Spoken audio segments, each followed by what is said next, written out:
Update.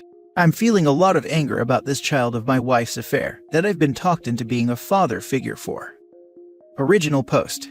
This post is about me, male 39, my ex-wife, female 39, our two sons 7 and 9, and the affair my ex-wife had that resulted in the end of our marriage, as well as a third child we'll call Max 5 male.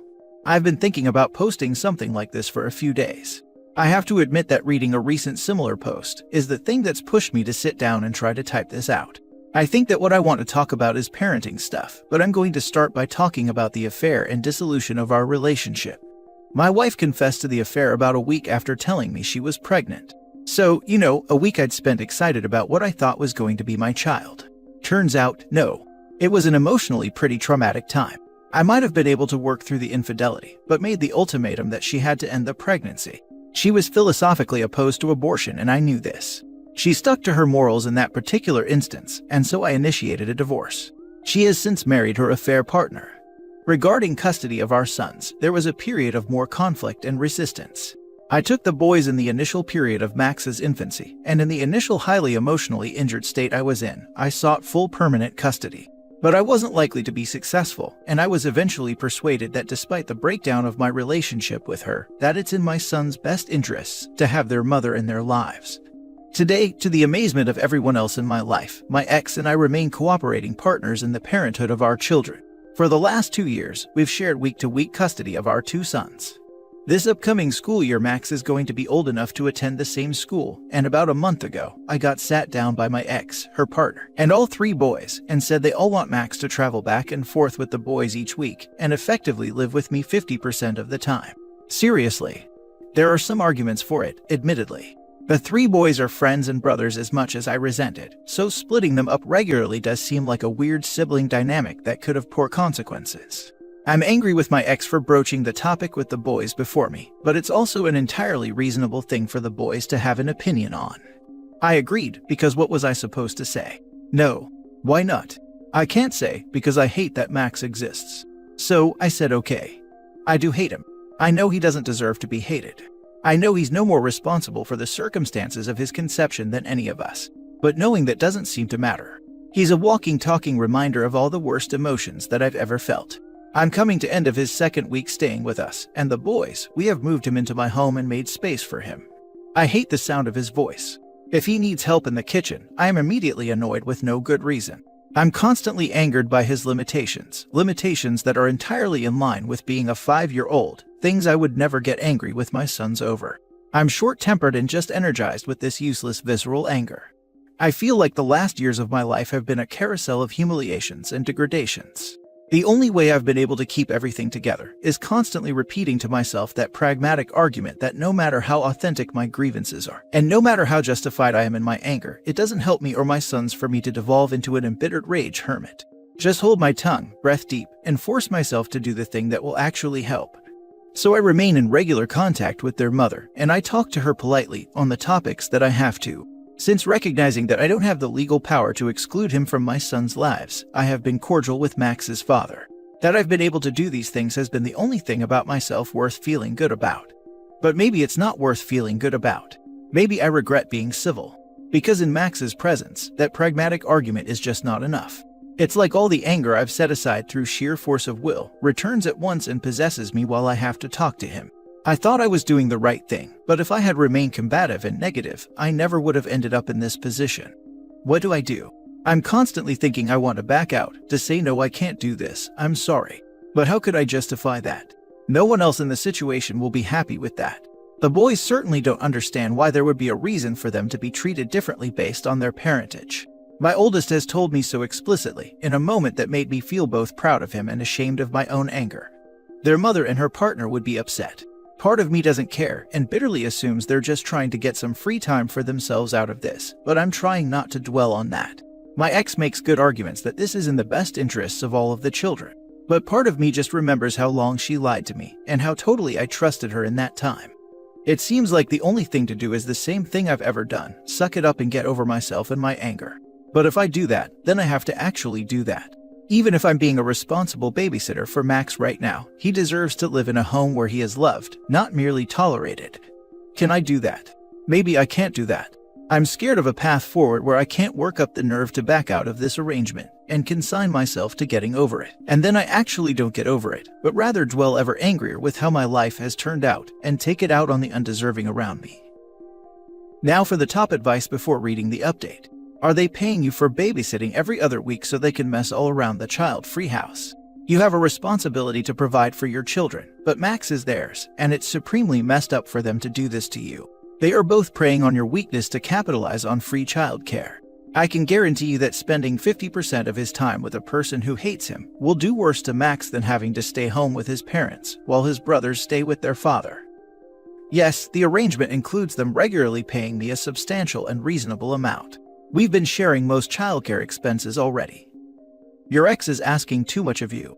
You need to find a way to end this arrangement, or at least take a break from it while you work through your emotions and figure out how best to move forward. It sounds like you never fully recovered from what your ex did. You should consider counseling or a psychologist for yourself. Max has done nothing wrong. He's a child. However, the circumstances of his arrival in this world ruined your life as you knew it. Having him around is a constant reminder of how your life was impacted. Now your ex is making you accommodate the results of her actions so that she can have her ideal family situation. No, you should not be trying to accommodate her. Your concern should be for your sons only. She needs to handle this herself. It sounds like you never fully recovered from what your ex did. Tell me about it, man. I just said in another comment that I wish I could go no contact with her. It's like despite all of anger and hurt, I've not actually gotten over her, and now I just have to regularly interact with her and watch her be happy, and it just really sucks. They use the kids to get their way. They want a child-free house half the time. Who the heck wouldn't? They took you for an idiot and you proved them right. I'd be angry too. You are under no obligation to raise a kid that is not yours.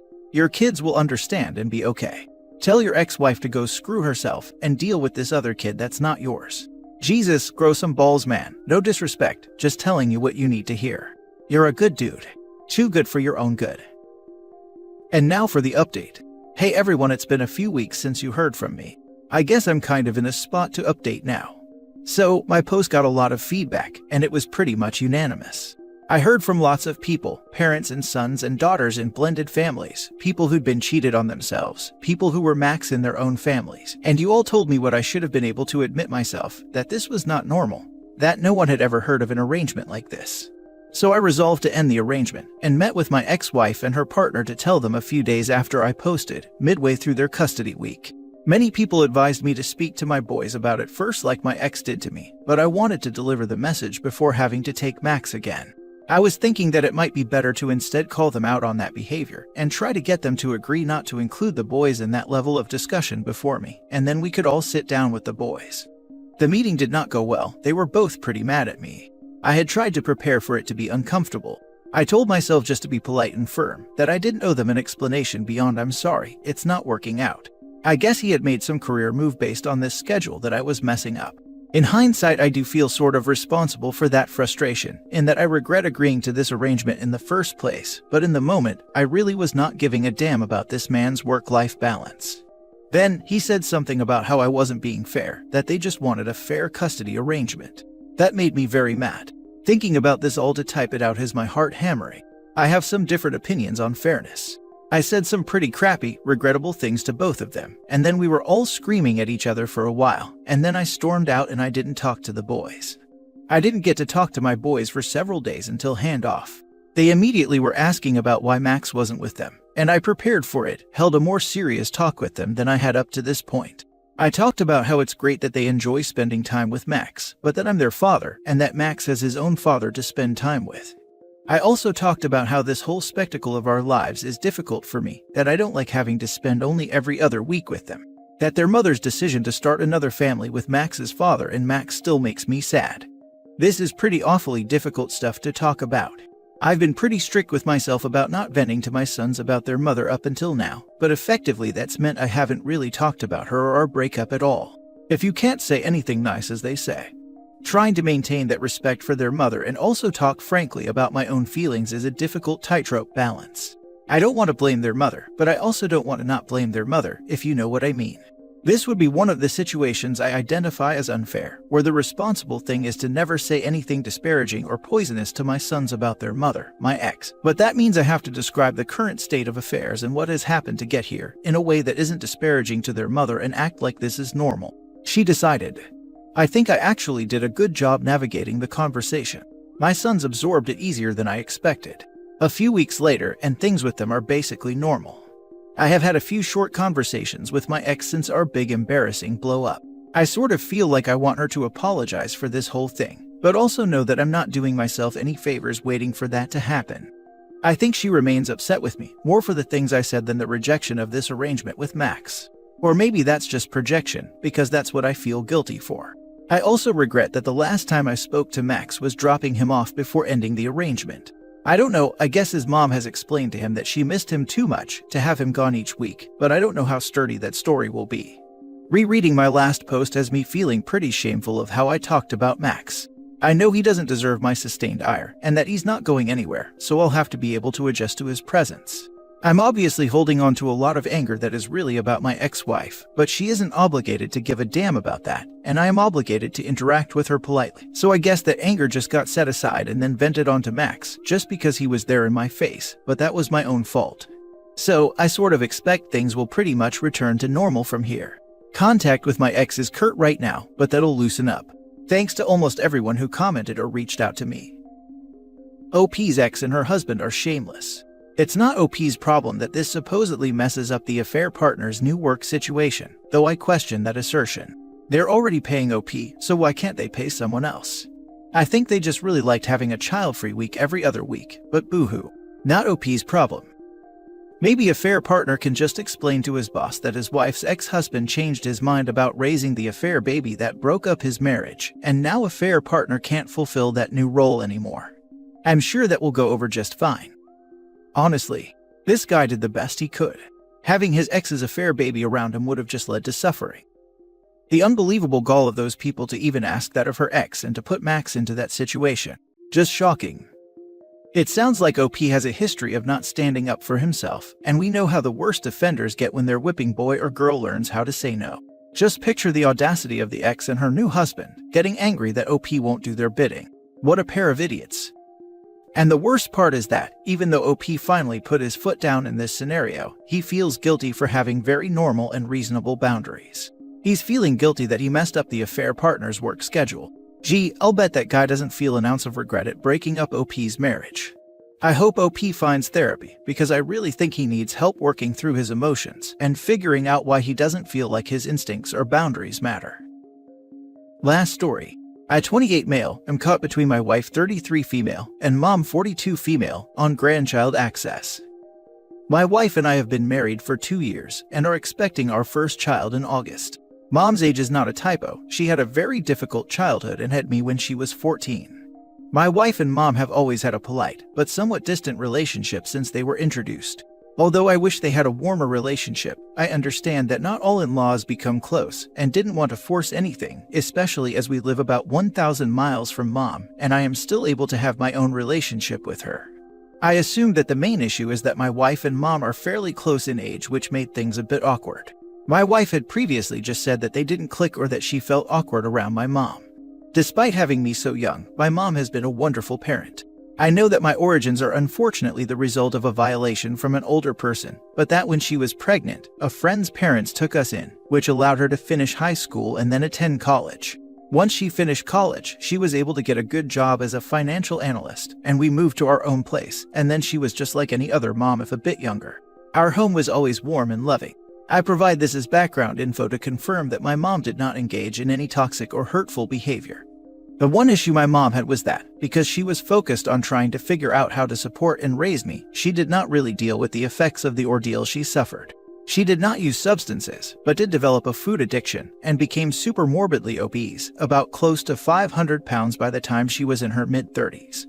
I was in college by this time. When I was a kid, she gradually got heavier, but I don't remember that it negatively impacted my childhood. Her addiction was more of a private thing, and she did cook healthy, balanced meals and encouraged me to stay active and play sports. I did not and have never had a weight problem myself. When she hit her high weight, mom realized she needed help and finally got the therapy needed to address her trauma. She lost 200 plus pounds over the next couple years and has gradually lost more weight since then, and even took up hiking and walking marathons. Now she is about 225 pounds, which is still obese but not morbidly so. She is 5 feet 10 inches, which means she is technically about 50 pounds overweight, but her medical and therapy team thinks she is in a great place from where she has been. Meanwhile, my wife is pretty anti-fat because her father was overweight and died of a heart attack when she was 12. And now that my wife is pregnant, she is saying she does not want our child to have any relationship with my mom unless my mom loses weight down to a BMI of 25 or less. She says that if something happens to my mom because of her weight, it will be too traumatic, plus she is worried our child will be exposed to an unhealthy lifestyle. I understand my wife's fears, but I think this is very unfair to my mom because 1. My mom's medical team doesn't recommend additional weight loss, and especially would not recommend trying to crash diet and lose 50 pounds in 6 to 7 months to meet my wife's requirement. And 2. My mom does maintain a healthy and active lifestyle as evidenced by her 275-pound weight loss that she has maintained for some years now.